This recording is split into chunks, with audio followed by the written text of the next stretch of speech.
actually enables us to do actual business. Today is just more of an informational meeting, because we don't have a forum. But there is some very important things that we felt needed to be communicated and heard, so we will move forward with that. Next, we'll do a short public comment period. The public comment period is open to any member of the public who has to share any concern they have in the community. You're given 3 minutes. We may ask clarifying questions, we may not, and the other should just make your speech and then sit back down. But this is the chance for you to put any concern you have in the community into the record. So I know, for instance, we have Ms. Crawley here. Would you like to speak, or would you like me to speak for you? Okay, then I'll speak at the end for you, okay? Perfect. Yes. So good evening, everyone. Thank you for being here. 2 things I'd ask for some support on. I'm working towards Stardust Community Garden. I'd like to get some support on that, and I'll give you my phone number afterwards if you choose to have. Then number 2, start us a CERT program, an emergency response program. Now I'll tell you why CERT's important to us. We have our fire station here.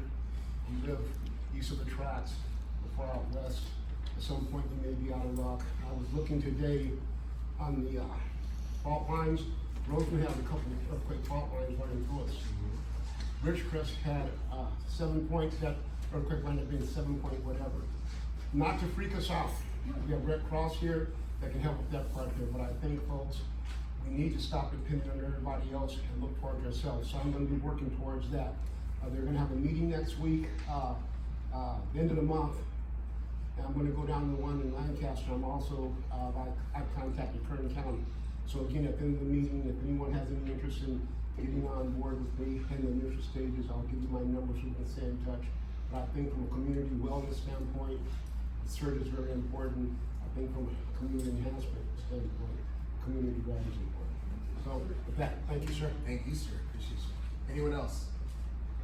Perfect. We're going to go to our community leaders reports. Guys, we have 2 speakers that we'd like to hear from, so if you can please keep your reports kind of brief.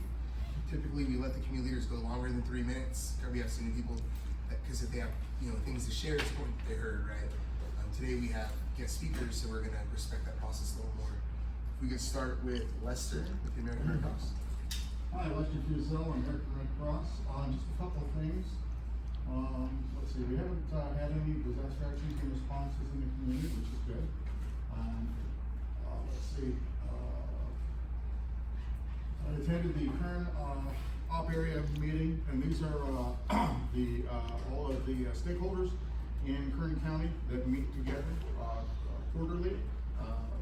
These would be all of the heads of all of the governmental entities, non-governmental entities, other supportive utilities. The Red Cross is involved. So it'd be like animal services, aging and adult services, the fire department, police department, sheriff department. So we all get together quarterly and we discuss emergency preparedness and how we all work together, coordinate together on behalf of the residents of Kern County. So I attend that and it was real good. CDAT, the California, they're a volunteer animal disaster organization, and they are akin to human services. They're going to be having training up in Ridgecrest on May 2nd. If anybody's interested, they can reach out to me afterwards and I can go ahead and get your information and send you the flyer. But in essence, CDAT is very important in that in a disaster situation when the Red Cross sets a shelter, oftentimes human services will reach out to animal services to provide assistance in terms of the animals, because your fur babies are your family, and if there's a shelter, they're going to the shelter. And in most cases, we can co-locate or we can cohabitate animals at the shelter. And CDAT is one of those agencies that of volunteers that are able to come in and provide all of the things necessary to take care of those little animals with the support of their owners, so that they're taken care of while we take care of the residents. So that's good. So other than that, I've really got nothing else. There is going to be a blood drive in Mojave on the 28th of May at the high school. So if anybody is a blood donor, you might want to put that down, 528 Mojave High School, and I know they do allow people to sign up and walk in. So that's about it. Anybody got any Red Cross questions? Yes, go ahead. Question. Are you involved at all with the state spay and neuter program for feral cats at all? No, Does that fall under you? Okay. No. We can get you information for that, though. Yeah. Huh? We can get you information for that. Yeah. Okay, great. One of the Yes, sir. What about like CPR training and stuff like You that? know, a lot of people ask me about that. I know that Joel has asked me about that, and, one of the thoughts that he had in particular was if there were people in the community that were interested in the class, we could, take signups. Usually what ends up happening is there are companies nearby that will offer the class. You'll end up paying whatever their fee is for the class, and then you'll get a Red Cross certification, so you'll pay the $40 fee for the certification. But if there were enough people in the community that were, interested in it, it could very well be done. So I think that's something we might look for in the next couple, since there seems to be a lot of people shaking their heads. And, you know, for the most part, we can do the hands-on CPR, but the issue with that in particular is you don't get a certification. And for needing it for employment or things, that would be beneficial. So I'll work on that for you, okay? All right, thank you very much. Thank you, Steve. Let's go with Antelope Valley Citizens for Responsible Use of Water. This is one of my favorite updates. Thank you for being here today. Yeah, I'm Randy Scott. I apologize for missing the last few meetings. Yeah, very quickly, the water situation as far as rainfall, as you probably are aware, is pretty much along the average in all 3 areas of the state that are measured, and also in our local area. So therefore, the reservoir situation is great. Virtually all the reservoirs are higher than the historical average, so there's no talk of any kind of a drought or anything like that, at least not in the near future. In the local area, we're actually several percent, about 14% higher than the normal rainfall as of this time of the year. That has caused the Department of Water Resources to raise the allocation to 30% of the allocation for virtually all of the folks that they serve throughout the state. That translates down to like the AVEC and Little Rock and so on, and that's usually more than enough to cover folks' needs. The one negative aspect is the snowfall. The snowpack is virtually non-existent because of all the hot weather we've had. We didn't get a lot of snowfall, and what we did is pretty much melted. So that's usually people look at that in the form of as a reservoir. That's really not there, but again, for this coming year or this water year, we don't really have too much of a problem. The state of California, relative to any talk about droughts and everything like that, has been doing a lot since with the last drought, as far as funding quite a few operations, as far as either water banking, saving water, different kinds of things like that. So hopefully that won't be too big a thing. There is a talk of an El Nino coming up. Whether or not that's going to happen or not, that may be a bit more rainfall than we have. But we've had some hotter weather, so whether or not that's really going to make a major impact, it's hard to tell. That's really about it. I had a question, you know, we talk about California emptying reservoirs and stuff like that. Do we have any issues like that in our area here where we have reservoirs that are not having filled or being maintenance? No. The reservoir that we get most of the water out of north of us here, that AVEC gets really the water out of, that services portions of this, a good portion of the Antelope Valley, that reservoir is well above average. So no real impact. Which reservoir is that? Oh, I forget the name of it. San Luis? San Luis, yes. San Luis. San Luis Reservoir. On Highway 5? Yeah, near 152. Yeah. 152 Road crosses. Any other questions? Does that take into account all the homes that are being built here too? Well, yeah, the homes that are being built need to have some kind of certificate. The developer, if it's a major development, needs to have certification as far as water availability. So depending upon where they are, like if they're within the Roseland Community Services District, then we get that from them. If they're outside that area, there's a water master that provides water or gives permission, if you will, for water and so on. Thank you, Ray. All right, next, let's go with the Roseland Chamber of Commerce. Do you have anything to say? No real updates, but we are having a planning meeting on the 21st for our Armed Forces Day parade. So if anybody wants to come out to volunteer and see what's happening with the parade at the Chamber building at 6. Thank you. Let's go to RCSD. You know what, I would like you to explain to people about the 99 acre feet that water rights are going to be required. Okay, so a couple things. and what that means for our. Okay, going back to what Randy said about your question, developer comes in, I wanna build 50 houses, he gets permission from the county that he's gonna build the houses, he comes to the district, and he has to go out and find the water, we have to go find it for him, so he pays us, the district, to go find the water, so any developer you're seeing, the people that have been here, we're not paying for the new truck. Anytime water comes, new development comes, they have to go out, tell us they're gonna build, and we go get water for them. He brought up about the acreage, we've been buying water for several years now. Good part about buying the water, we're in pretty good shape now. He brought up about the water flows, we pump. When we run out of pumping water, we buy from AVAC. AVAC's expensive water, that's why we pump out of the ground, it's cheaper to pump and clean it up than to buy water for AVAC. We very seldom, if ever, are taking water off the aqueduct. Cause here's the secret about the aqueduct. You buy 100, just hypothetically 100 gallons, you gotta leave for 10% there. So we pay for 100, we get 90%. So we pump out of the ground, and if we run low, we're buying from AVAC. That's our big water supplier. We cannot go out here. AVAC's a wholesaler, so they buy from the state off the aqueduct. We can't go out and just buy directly from here from the state. We gotta buy from AVAC, who buys from here.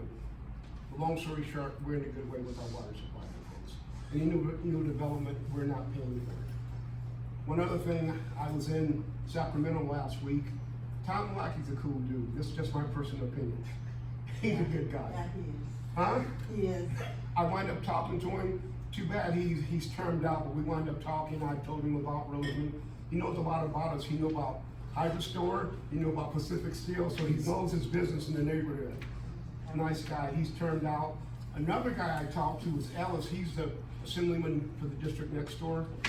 Sharp as a rock. So I was up there on a legislative day. They do care about us, folks. That's the long and short. They know what's going on in our communities and they care, but that was a nice visit. Going back to the water thing, the most important thing I can tell us about water, our supply is good, it doesn't mean we get greedy. You know, I see people out here, remember, we're not Mediterranean, we're desert. We gotta act like it. Home Depot and all those, let me not go that camera, let me stop. Anyway, we're in a desert community, we're not in the Mediterranean, as we want us to believe, and we have to, you can have a nice landscape, but don't get crazy, but our water supply is good. Next Wednesday, we have a board meeting. If you have water questions, he showed up. Come to the meetings, folks, you're more than welcome. That's all we have, sir. Thank you, sir. Let's do a Matt Fowler for Vince Hall's office. So this is, I was explaining there, we have some visitors today. This is one of the most unique things that we have here is a standing meeting in a small town that gets a regular representative from our congressman's office. So thank you for being here. Cool. Thank you. Yeah, good to be here every month for the most part, as much as I can be. We do office hours, me and Karen Sanders from Chris Parley's office, right there from 5 to 6. So if you guys have any questions, casework issues, we're always there before this meeting from 5 to 6 to help out with that. Again, yeah, my name is Matt Bauer. I'm the East Carew County Field Rep for Congressman Vince Hong. And just as a very brief legislative update, this week in the House, big talk is FISA extensions. So Section 702, they have not brought it up for a vote yet.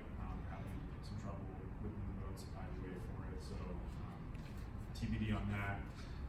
Last Friday, Congressman Fong hosted Chairman Andrew Garbarino of the Homeland Security Committee in Ridgecrest. They held a roundtable with a bunch of utilities officials, local and state government, some people from the county were there, lots of military base officials from Edwards and China Lake, and the big topic for discussion there was cybersecurity. One of the biggest issues facing the country, just in general, but especially here in the Aerospace Valley, where we've got 2 major military installations. Very, very, very critical issue, cybersecurity is. So very, very productive discussions that came out of that, very successful. Last week, Congressman Fong introduced a new bill we're all very, very excited about. It's called the Outpace and Space Act. And this is a very, very huge bill for East Kern because the whole idea with this is cutting red tape for aerospace innovation. So I'm sure we've all seen the news. China is leading fifth race with aerospace innovation. If not leading, very, very close head to head with the United States. And in an effort to be the leading country in the world with aerospace, this bill is going to allow for more vertical launch capabilities and cadences throughout the country. We're hoping to see a lot of that investment here actually in Eastern County. I know Dr. Smith from Mojave Air and Spaceport has a big appetite for vertical launch capabilities over there. So we're really, really trying to help support him wherever we can. And he's also a huge supporter of this bill as well. So got a lot of local community input here in East Kern for that. And very, very proud to introduce it and see what comes from it. So, Thanks, sir. thank you. And then, let's see. Chris, do you have anything for the Historical Society? Yes, our speaker on Tuesday at the library is going to be Dr. Smith from the Mojave, space, what's it called, Mojave Air and Spaceport or something like that. So, yeah, and he is a really interesting person, so I'm excited to hear what he's going to have to say about the whole history of the area. And it's at the library at 5:30 on Tuesday. I feel like that's a very pointed reminder for me.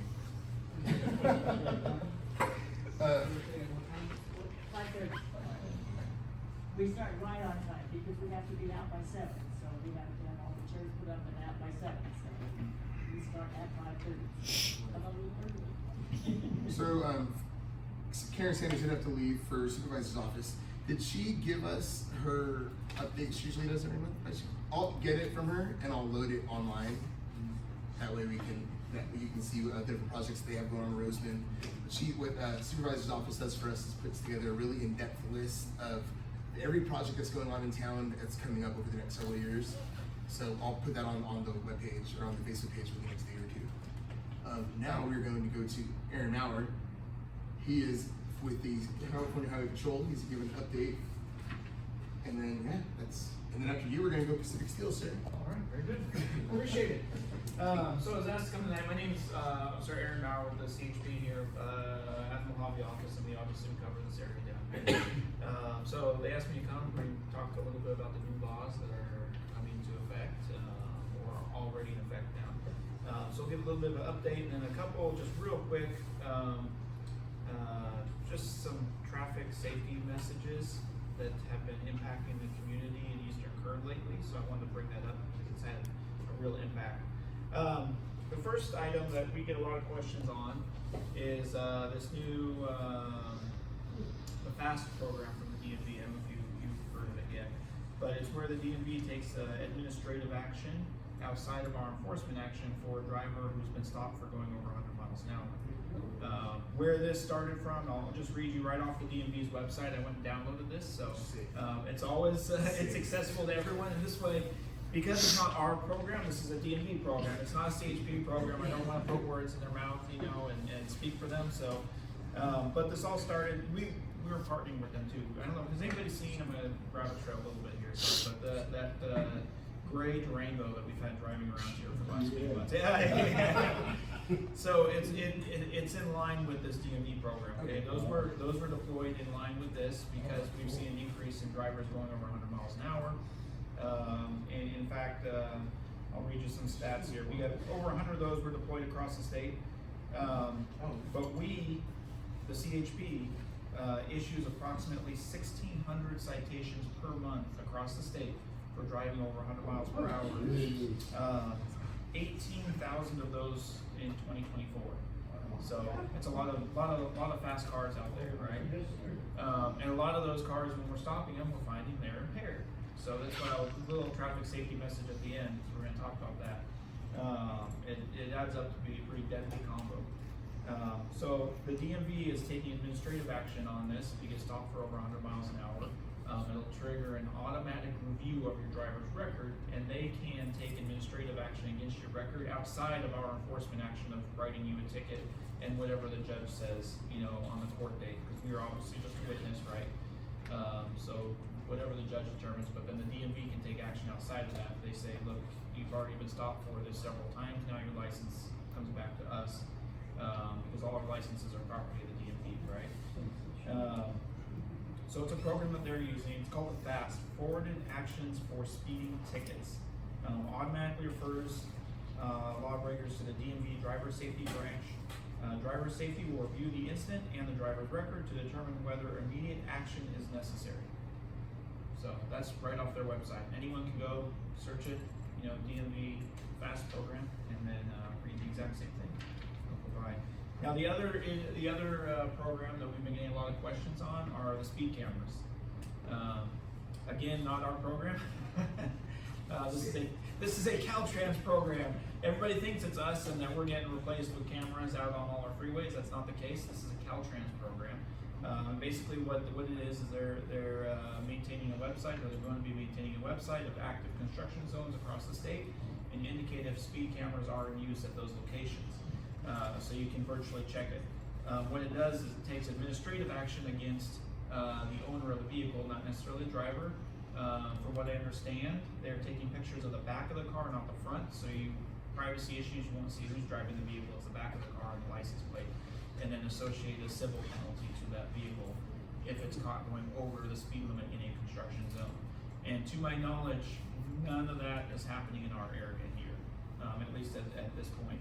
None on the 14 yet? No. That's where they're speeding. Yeah, and down there, and that's Antelope Valley, that's Lancaster, that's a completely different Caltrans division even. So I can't speak for that, but in our area north of the county line, to my knowledge, none of this is in use in our local areas. Again, south of the county line, out of the county line, I can't speak for them down there. But basically, different penalty, the amounts go up the faster you're going through a construction zone. I believe it starts at 11 miles an hour over the speed limit, from what I understand. Another traffic bill, Assembly Bill 3, and that was Assembly Bill 289, by the way.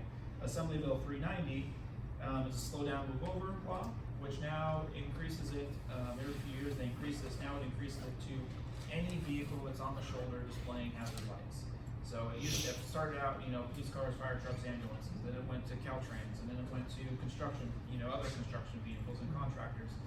Now it's any vehicle that's parked on the side of the road displaying and flashing emergency light or hazards. Now everybody has to slow down and move over for those vehicles. And other states have adopted this, similar laws in the past, and so now we're adopting this in our state. So it could be anyone. You break down the side of the road, you turn your hazards. Now we're all slowing down and moving over to go around you. So a little bit safer for everybody out there. It definitely makes a difference, at least from our point of view. When we go out and someone and everybody slows down and moves over, it makes a big difference on how we're able to operate and what we can do. So it's move over or slow down to a certain level, right? Yeah, it doesn't designate a certain level. It's like 10. Yeah, I mean, when I tell people, because the flow of traffic out there, you're probably going 80 miles an hour with the average car. It's not always feasible to move. Right. And so, what I always tell people is, you're not slowing down to the speed limit, you should be slowing down below the speed limit, right? Because the flow of traffic's going faster than the speed limit. So slow it down, right? And then out here, especially on 14, you got long stretches where it's just straight.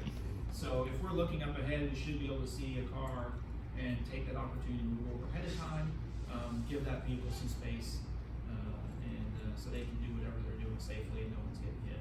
So, yeah, there's no set speed though. Okay. They don't tell you to slow down to the speed limit. It's just what's safe. Yeah, So, that makes sense. Assembly Bill 1014 authorizes Caltrans to lower speed limit by 5 miles per hour on a highway. So if they can actually lower speed limits, basically what it's saying, if they deem it necessary for safety purposes. So, and likewise, there's also another one, Assembly Bill 382, pedestrian safety school zones, where the county can lower the speed limit around schools from 25 to 20. But that has to go through them. Okay. So when I was 20 years old, I moved to Vegas and it's my 20th birthday, and it was in the summer, and I drove in front of the school zone. I was going 25. Couldn't find out their school zones were 15. Dude, with my nephew in the back seat, no car seat. Yeah, that was a big ticket. We do at our office, if any of you don't know, we do a Start Smart class for teenagers. Every month, every other month, depending on the need. And one of of our biggest things is school zone violation tickets. The teenagers, it's meant for teenagers, 15 to 19 years old. And one of the biggest violations is teenagers driving through school zone. But it's not doing 25 and a 15, they're normally doing 60 and a 25. You know, so it's a little more egregious than that. So we take some time to hopefully educate them. But anyone wants more information, give us a call. The other big one, Assembly Bill 435, the 5-step test for seatbelts. Basically meaning that we get a lot of questions like, hey, kids have to be in car seat until they're 16 now? No. They just have to make sure they properly fit in the seatbelt. And where it applies to me personally is I have a special needs kid and it's small. So he's old enough, he meets the age requirement to be out of a car seat, but a normal seatbelt does not fit him properly. So he cannot be without a car seat, if that makes sense. Because he does not properly fit in a vehicle, does not properly wear, he can't properly wear it. But the 5-step test, the person is sitting all the way back against the seat, the knees of the person bend over the edge, meaning they're not sticking straight out. The shoulder belt fits across the center of the chest and shoulder, not the neck, which is important because I've seen that in crashes. You know, giant mark on their neck and they can barely talk or breathe. That's why. The lap belt is as low as possible and touching the person's thighs, and the person can stay like that the entire trip. Again, that more relates to my kid, but you know, if you have a child that's a little bit smaller, make sure that they're belted properly. Any questions, give us a call. We can always come take a look or bring them to the office and we'll make sure everything fits appropriately and that everybody's safe in the car. It's another service we offer. But that's Assembly Bill 435. What else? I'm trying to get through here quickly. No, you're good. It's now another Assembly Bill 1777 makes it so that automated vehicles, autonomous vehicles, have to have a feature, a two-way device so that we can talk directly to their, directly to a person. You know, so say we catch them running a red light and we stop the car. Now they're mandated to have a two-way interface so that I can walk up to the car and I can talk directly to someone in customer service and say, this car, you know, did this violation, ran the red light, you know, a ticket's gonna be mailed to you, more or less. So. Is that a problem? Not up here. In LA, I've talked to my counterparts in LA, and yes, that's a problem. So, but not up here. In our local areas, I've never heard of Yeah, I mean, running into it. So, yeah. You're not going to Santa Monica. Yeah. Everything down there is Yeah. way more. You're not going to Santa Monica, dude. Yeah. But even talking to them, it doesn't seem like it's a major issue. It just comes up from time to time. So the legislatures have addressed that and made some appropriate changes so that we can mitigate stuff and improve driver safety as a whole between everybody. So, yes. Oh no, I was just gonna go to my quick driver safety message. Okay, because it's become, especially lately, driving under the influence and seatbelt use. If I could please encourage everybody, even if you have teenagers or no teenagers, especially right now, a lot of times they get forgotten about because they think, oh, well, they can't drink it anyway, so I'm not even gonna bother talking to them. Please talk to your teenagers, talk to them, because we're finding teenagers are out there drinking, they're getting in cars and they're crashing. And if anybody knows, does anybody know what the legal limit is under 21? Zero, yeah, zero, nothing. There's zero tolerance on that. What, does anyone know what it is over 21? What the presumed legal limit is? 0.08. 0.08, okay. Regardless of how old you are, please don't drink and drive. Please, please, please. There's been a couple crashes lately where we suspect that is the cause of the crash. It's under investigation. So please make sure to talk to your teenagers, friends. If somebody's drinking, take their keys. Do what you have to do. Because we're running into these where people know somebody's drinking and nobody does anything and then they drive out the door and kill themselves. Okay, so if I can encourage everybody, please do that. And also seatbelt use, because when you're impaired, you tend not to also wear a seatbelt. Yeah, and then they go out the window because centrifugal force. If a car rolls, everything goes out the window, including the people inside. So if I can encourage everyone, please don't drink and drive, and please wear seatbelts. Just some quick stats for you too. In 2023, there were 12,429 deaths across the country, not just California, across the country, directly related to driving under the influence. That equates to one person every 42 minutes. So 42 minutes, someone in this country is dying as a result of driving under the influence. And then injured, I don't remember what the stat is, but it was like one person every 15 minutes is injured as a result of an impaired driver. And that's national stats, that's not California. In Kern County, in 2021, there were over 3,100 arrests for driving under the influence. That's just Kern County, right? That's a lot of people. So I encourage everybody, I can't stress it enough, you know, drinking, driving's, you know, it's reckless. So please find someone or make alternate plans, because it's really been impacting our communities out here even more than it normally does.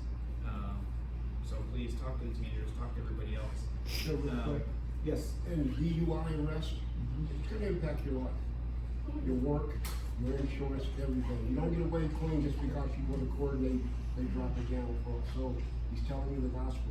Please, like I said, when I retired, one of the scariest things I would always think about is seeing young people crash into hard objects. The object doesn't give, the body does, the object doesn't. So, but DUIs impact everybody. So family, no family, people down the street, so, and we have Uber, we have Lyft. Today on the thing I saw Newport Beach said, call them now. Yeah. They were saying Newport Beach PD was saying, if you exhausted all your options, call them. So, I mean, this is for real, for real. And then it took 12,000 deaths, that's a lot of bodies. So our guys, we get fatal crashes out here from time to time when people lose their life, and everybody, you talk to the families and you talk to the witnesses and other people involved, and everybody thinks that never happened to me. You know, I never thought I'd be involved in something like this, or I never thought this would happen to so and so. But you know what? He did tend to do this, or he did tend to do that. You know, if you're thinking that, like, hey, so and so is tending to do this thing, drive too fast, or he tends to drink a little bit and then go out and go down to the grocery store, whatever it is, there needs to be some sort of intervention. Because they're taking innocent lives of people that are just trying to get somewhere. So, please. So I have one last question for Yes. you. Would it be feasible for you to get your colleague from the Antelope Valley division here for a meeting? I mean, even though we're not in that section, like everyone here is affected by it. We spend 90% of our time in LA County. Yeah. You know, is that something you can? I will reach out to them and find out for you, absolutely. Is there anything specific you wanted to address, like the construction down there? I think that's probably the biggest one. Yeah, the construction. Okay. Construction and anything major like that. There has been quite a few CHP out there this week. Lots of cars over. Yeah, a lot of weird things this week. Yeah, this week's been a little strange. I don't know if anybody's watching the news this afternoon, but we had a chase come up from North Hollywood. Yeah. And then in between here in Mojave, they two successful spike strips, so it was ended safely, flattened all 4 tires on the truck. You gotta take it off the news because people wanna be on the news, they keep going and going and going. Yeah. Well, thank you, Councilor. Really appreciate it. Thank you. If anybody has any questions, let me know. All right. So next we're gonna go Mississippi Steel. That's me. This has been since I was little. This is probably the coolest project I've seen in years. I've probably been coming here the last couple of years, talking about this project well before we started construction. So I wasn't even here yet. we started construction in June of 2025. Now it's about 26 months of construction. We've been in it for 10 months now. You can't miss it. If you're driving down to 14, you look to the east. The structure, we went vertical. Our first column was was set on September 5th of 2025. And we've been moving quite rapidly ever since. So I'm just gonna really have an informal discussion on where we are with construction, where we're going, what we can expect moving forward.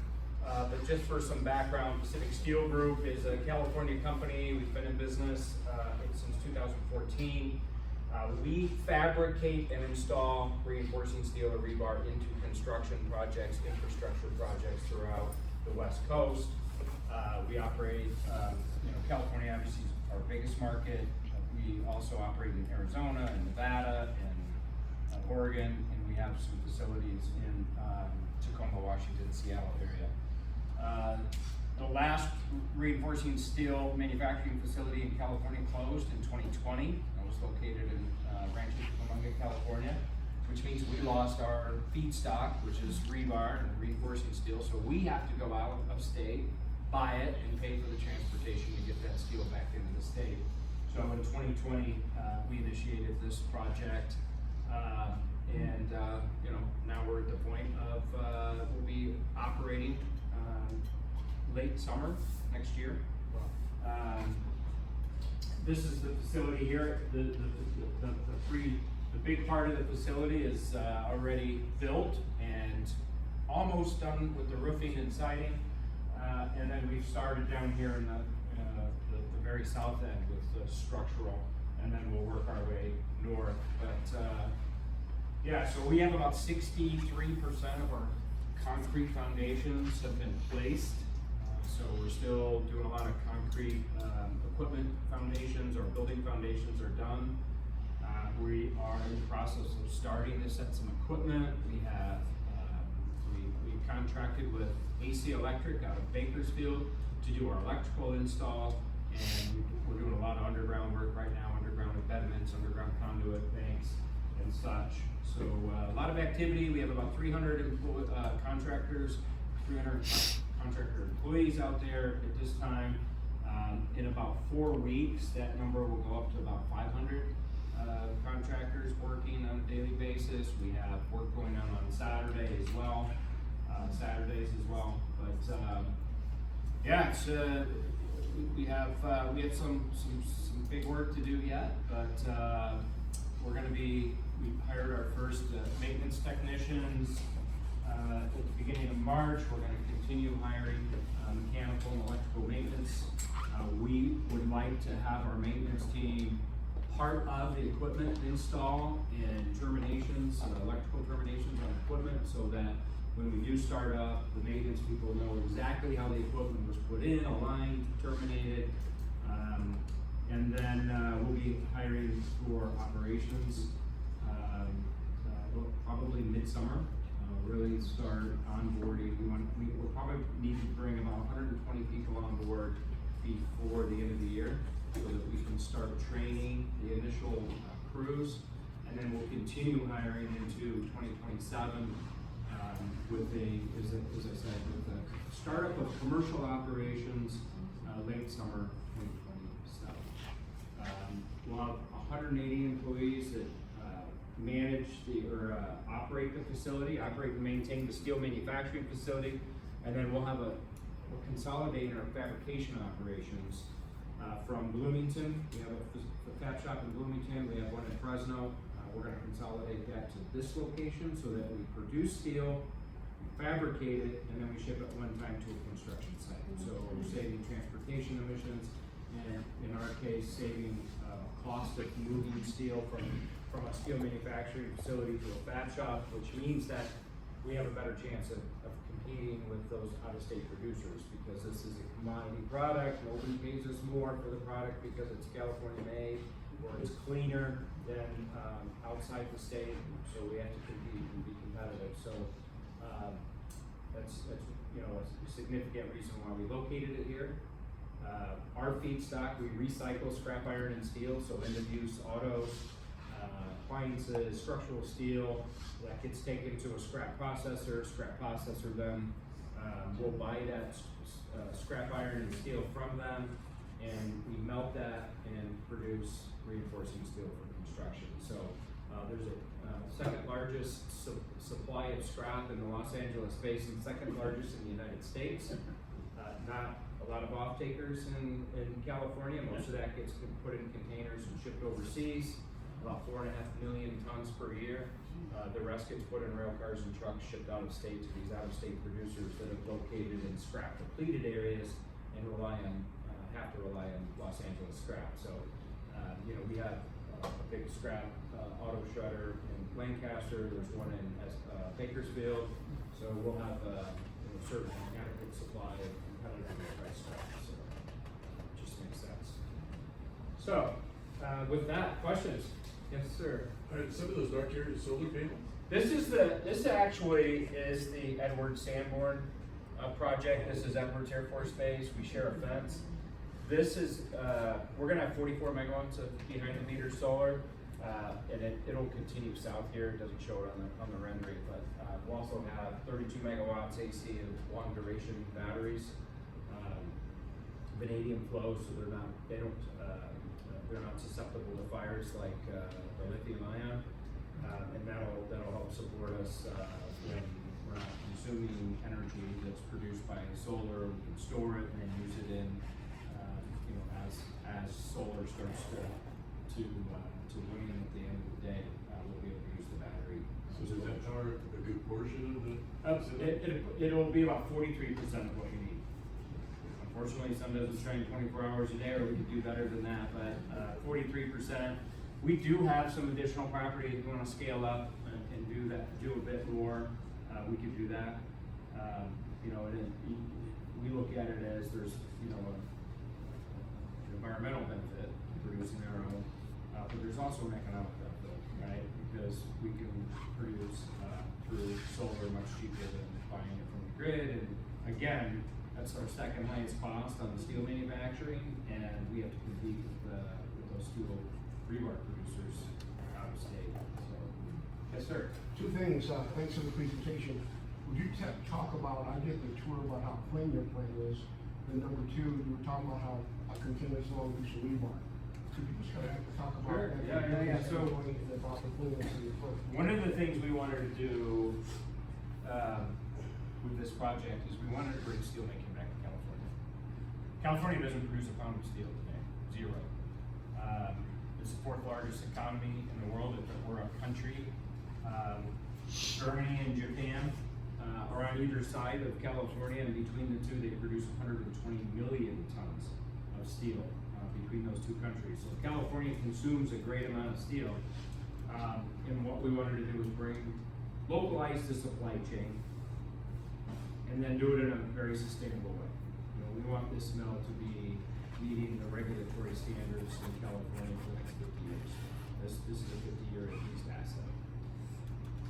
So we worked for the last several years with the equipment manufacturer, Daniele, to develop what we call an eco-primary line. And it's bringing tried and true environmental control systems that have been used in other industries for decades, and we're coupling that with the steel plant. And this will be the first steel plant that has done this, and our emission levels will be at global low levels. We'll be the lowest lowest emitting steel plant in the world with this facility here, with this investment. And then, secondarily is carbon emissions. I know that gets the most attention.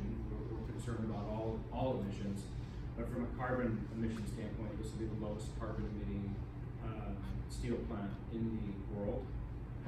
And with this, we've designed it for carbon capture.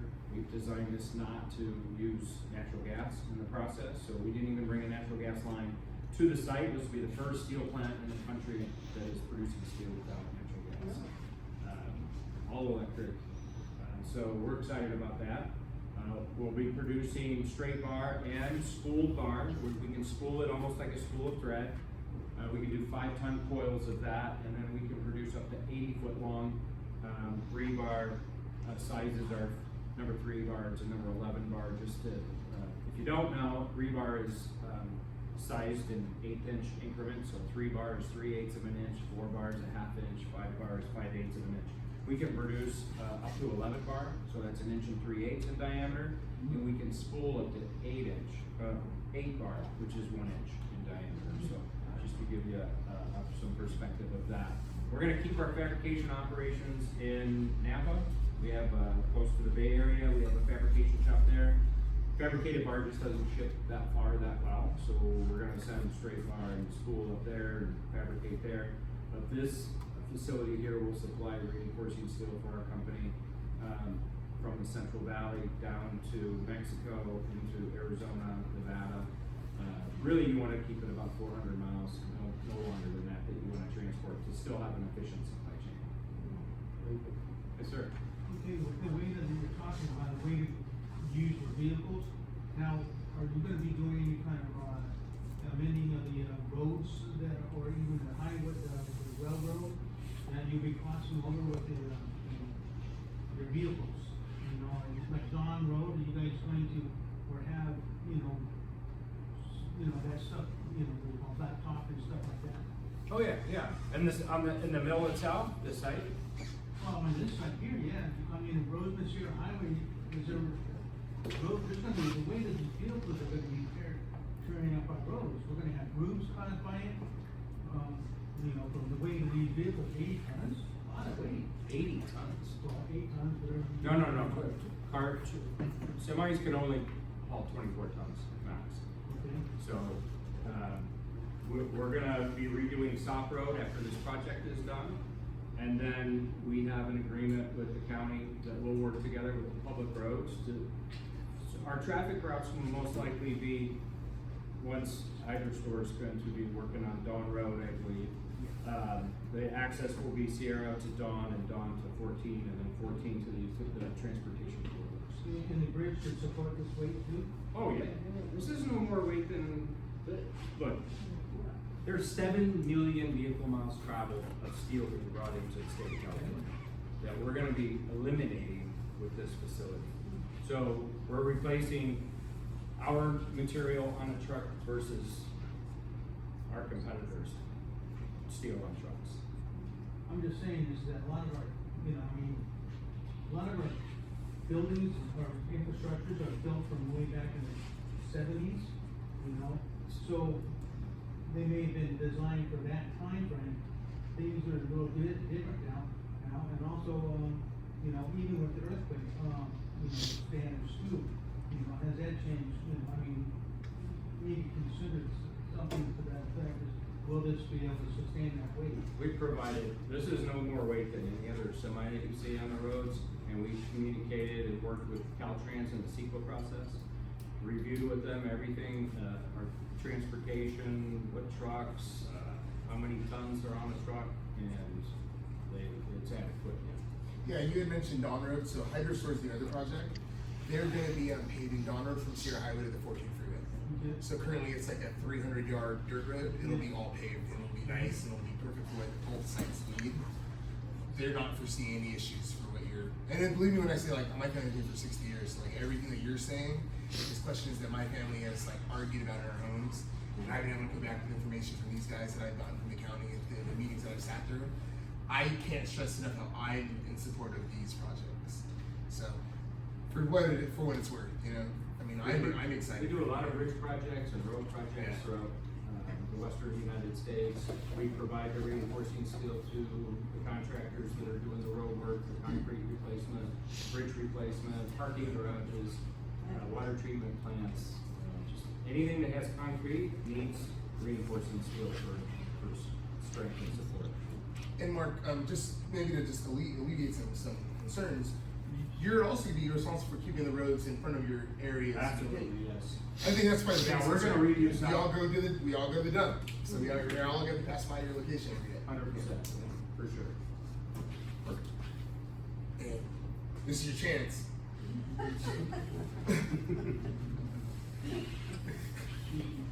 Okay, well, thank you for letting me come here and present, and, I'll give an update in, 6 months or so, as we get closer And and you bring have, everybody up to speed. and you have mine, Rick's, and Joel's information, Natalie. Absolutely, yeah. So, Quick comment, folks.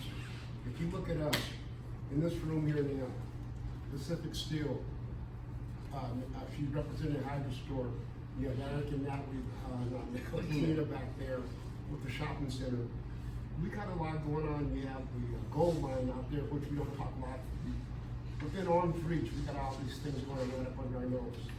And I know I'm the new guy. I've only been here 30 plus years. I'm the new guy in the neighborhood. But folks, when I moved out here, my claim to fame, they had the one signal light here. Look where we're at now. Who would have thought when we came out here, they'd be selling $550,000 to $600,000 single family homes. yeah. What I'm saying, progress has caught up with us, but we got stuff, good paying jobs that people can work here now. They don't have to. I used to drive down to 14 every day, folks. I know pain and suffering, but things are here now and the community is growing. And I think the other part we have to look at, these folks want to put their businesses in our neighborhood. Tina wanted to put her shopping center here. They wanted to put their plant here, hybrid stores. Hybrid stores, what, a 50-year? It's a 50-year life. Yours is what, 50 plus Oh, years? yeah, I mean, Some of there are yours steel too. plants that are over 100 years Yeah, old. so I'm saying, this stuff's not gonna pack up and leave tomorrow. Yeah. We're in a pretty good way, and I thank all you folks looking out for our neighborhood. Thank you, folks. So, Thank you. Are you gonna operate 24/7? yes. That's kind of my attitude. How much do you pay in property tax? I haven't talked to my CFO, I don't know. I don't even feel like. I really don't know. It's higher than the other one, isn't it? It's 18 million was higher, so I feel like yours is higher than that. It'll be significant, right? But it's based on the value of the assets we build. money coming back to her. Oh, absolutely, yeah. And sales tax, significant sales tax, and, you know, we're trying to do everything we can to utilize, companies, service providers here in Kern County. Yeah, so we have a significant list of suppliers and service providers. We're using, Carl's Hardware quite a bit, for a lot of, parts and pieces that we need, so really trying to, generate business for Kern County, businesses. And, Thank you, sir. Appreciate you. Okay. Yes, sir. Thank you so much. Thanks. Let's get Eric. Yeah, Eric and Tina, yeah, once you guys come on up here, give us a, come on, Tina, you two, don't be hiding in the back. So guys, I'd like to, for those of you who have not met them yet, this is Eric Nora and Tina Lai. They are the realtor and the owner behind the Golden City Plaza. I've had a lot of opportunity to work with them throughout the last couple months, my wife and I, and we're very excited. So if you could take a couple, 5 minutes, just gonna share. And if you need an update, they do have them up here. Yeah, we'll get you guys a newer flyer. This is when we first announced the center maybe 10 years ago. So yeah, this is Tina Lai. She's the front owner of the shopping center, Golden City Plaza. Right, I think it's like the first center built in the last 40 years. So we're yeah, right. Right. So we're really excited about it. We're about 95% committed, meaning there's very little space left. So if you have interest in coming in as a tenant or bring your business in, call me directly. My number's on the flyer. I can also do myself. It's really easy. It's all floors and a 3 at the end. Yeah. So 444, 44, 43, or call the banner on the billboard there. We can't announce every tenant just yet, but we could announce that Coffee Bean and Tea Leaf is coming in as a drive-through, along with the gas station at Union 76. That parcel's already, in escrow being bought and sold to the gas station operator. So they'll operate both the gas station and the Coffee Bean and Tea Leaf. That'll be a drive-through, so that'll be really exciting to have. We do have Bart's Altadona. They're the largest, one of the larger medical providers in the Antelope Valley. They're coming in and taking the junior anchor position in the center. What was that name? Bart's Altadona. What was that? So they're a medical clinic. Yeah, they're a full-service medical clinic. So you'll have everything from pharmacy to dental to, I believe, optometry as well. Just your full family care. So yeah, they're we've known them for many years. They've been wanting to come to Rosemont for many years, and so they know the need. They know the need is very high here in Rosemont, so they're coming in. We do have a couple of grocery stores that are in the talks right now with taking the major anchor spot. That'll be a 15,000 square foot building, and it'll be a full service grocery store. Fresh meats, fresh bread, fresh everything, right? So fresh produce. So You don't know the name yet? we're not committed to one yet. We have a couple of names. Signed it yet. Once we So sign it, we'll let you know. Once we sign it, we'll let you guys know. You guys do know the Thai Garden, right? Off of okay, they're coming in. We got a lot of requests. Yep. We got a lot of requests from the neighborhood to bring them in, so they did agree to come in. You want to tell them what? You want to tell them more names? Ice cream. Yeah, and then we do have a couple ice cream spots for the kids and keep the area clean and exciting. We will have an on-site management office at the center, so we will have a full-time property manager on site to keep up with it. We'll have an office there ourselves, so that'll be available for us to conduct business. And if one of you guys need a conference room to host a meeting, we'll make it available to you guys. It'll have internet, AC, and you can stop by and call report, you know, we'll give you a key. So yeah, we're really excited about it. I come from Bakersfield, you know, my office is in Bakersfield. We've been in real estate for 20 years. We come to Rosemont, Cal City, Mojave quite a bit for clients moving out here to Kern County. As Rick and Kelly mentioned, right, there's a lot of demand for affordable and nice quality living, and Rosemont is kind of one of those few spots in really in California that you can buy a beautiful house for under $500,000 right about. So yeah, so we are really excited to bring that center to you guys. Again, if there's any special requests before we tie, not with anybody, let us know. And speak before, right?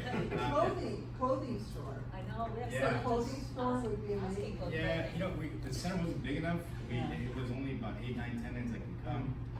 We were looking at a retailer, but like I said, the medical was a greater need. And so, oh, sorry, yeah. We're talking to the bank, yeah. There's 2 names out there right now that we still have not signed yet. Yeah, they're local names you guys already probably bank with already. Yeah, the ones that make us feel also. They're in the county, yeah, so they're in the county already. How about a donut shop, please? Donut shop. You know what? Huh? What's it? But I can't get up early enough to. I think there's Patronize them at that. like 7 o'clock. We're working for you. We're gonna work on it. Maybe squeeze some people in a smaller space. I have another one too. Even though we don't have any children here, parks and recreation for the kids. We actually gonna have an area, it's an outdoor area, so we're gonna have live music in the summer. Cool. Yeah, we're gonna have a, I would say farmer's market, but we'll have the outdoor market, so people can have a community gathering. So each, maybe Sam will pay $50, $100, and then I'm gonna use the money to hire someone, a live musician, to provide some. If you have any artists in the family, bring them out. Yeah, some gathering for the whole community, so people can enjoy some live music. Now, Tesla is coming in as well, so they will have 16 supercharging stations. So they'll be tucked in nicely where they're not in the way. So you can, charge them, get something to eat, and get back on the road.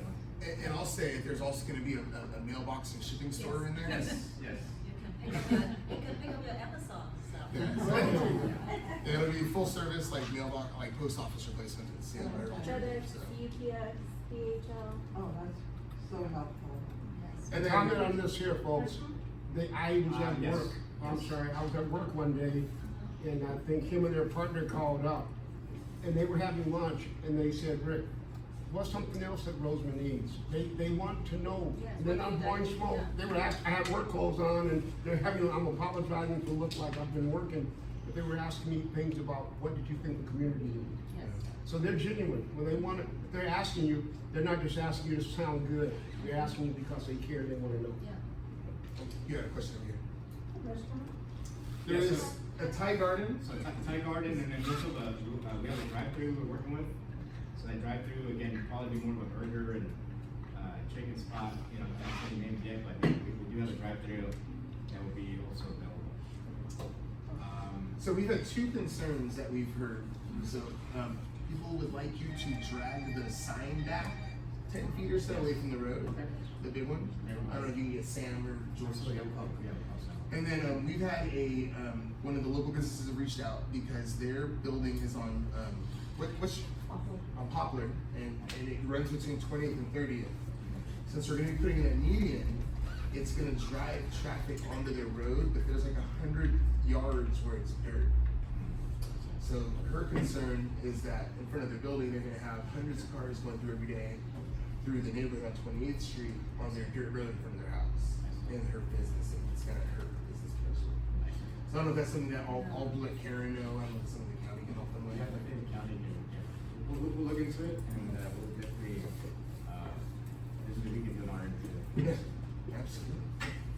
Sounds good. So my numbers on that flyer are on the billboard. If you guys have a donut shop, you guys wanna bring in or know someone, call me and we'll definitely talk to them. And, see if we can squeeze some room for them. Yeah, on the sign it says they're gonna open in summer of this year. And we'll start. We'll start. Yeah. Start? Yeah, so, Oh, I yeah. thought it meant you're gonna open. No, I Yeah, hope. yeah. Somebody is moving a little bit. We did have plans to start break ground early January, right?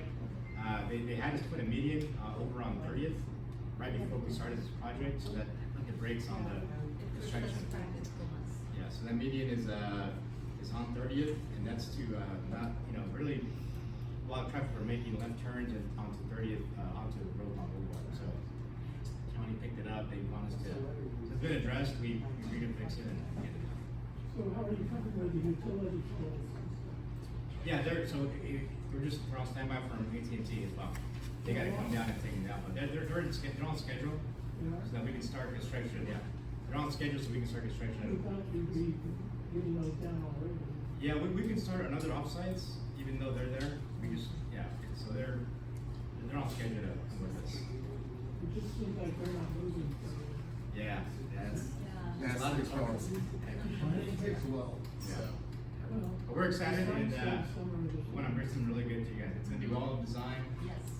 high quality landscaping, it can be a really nice design. We will also have some really good housing down the road, maybe for the steel mill and also for other factory, where they bring in so many employees, we would like to provide housing as well.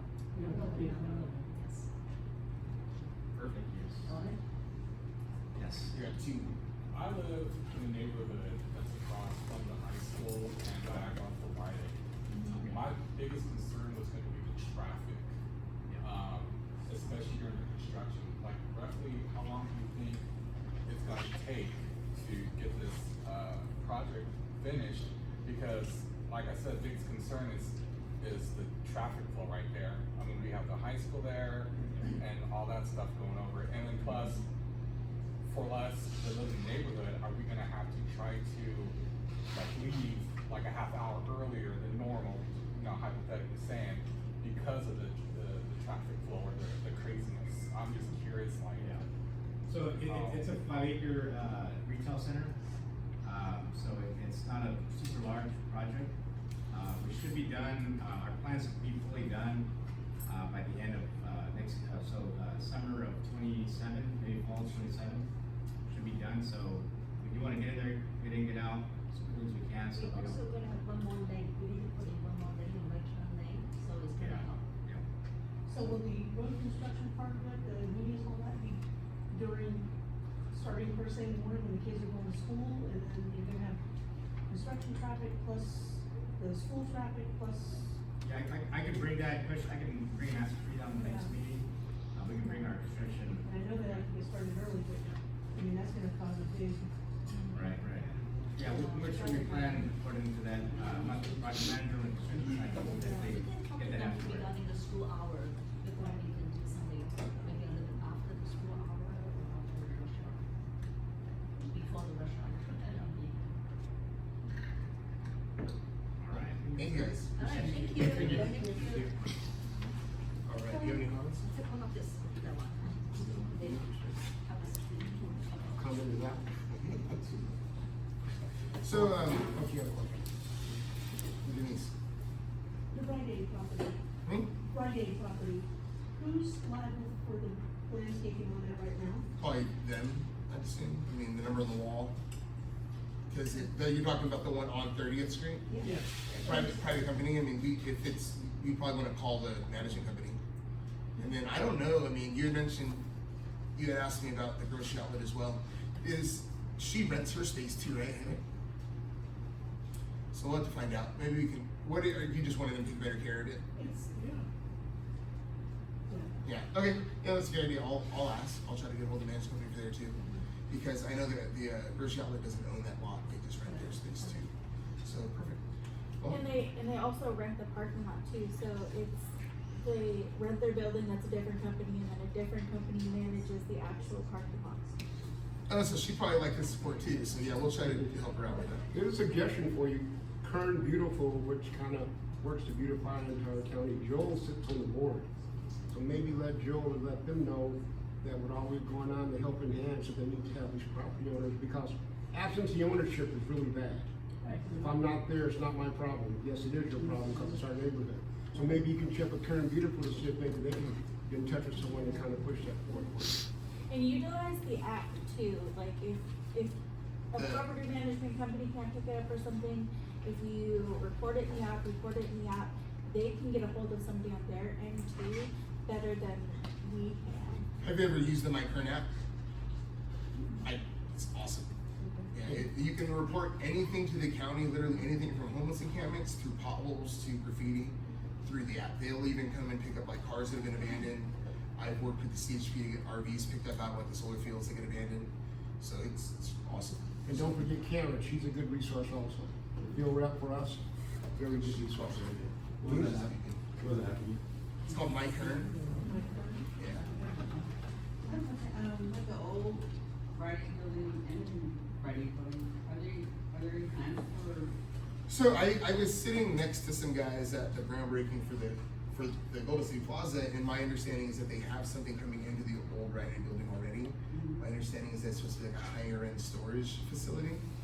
I can't confirm that yet, but I mean, the people that are sitting with at that meeting are like the decision makers on that. So I've also sent pitch decks to like CVS. CVS last year purchased all of Rite Aid's prescription inventory, basically, all of their data, to move into their building. So it's a natural fit. So hopefully we'll get a response from them at some point. And the problem with the new old Rite Aid building is it would have to be an actual corporation because the lease amount is $28,000 a month. So it can't be a mom and pop shop, and it can't be like anything. It would have to be an actual corporation that can handle the rent and the insurance and everything like that. And then the only other thing that I have is this week, I think it was 7 or 8 posts on our Facebook page that highlighted all of the committee, commission, and board vacancies that we have in District 2. So for instance, there's the Election Finance Committee has a spot open in our district. The Animal Control Committee has. We have 4 seats vacant on this board. I mean, there's plenty of opportunities to get involved, and it doesn't necessarily mean sitting on this board either. There's so many other places that you can volunteer if it more matches your interests. So the importance of having those boards filled, though, is it just gives a seat at the table. If it's nobody from East Kern sits on that board, then nobody from East Kern is getting their opinion put across to these boards. So if you find yourself with maybe a couple hours a month extra to volunteer, I highly recommend you take a look at that and see if there's something that might fit you. And that's it. Thank you, folks. Thank you, folks. We appreciate you. We'll be back next month on the third Thursday of the month. So, thank you. Thank you, Rick.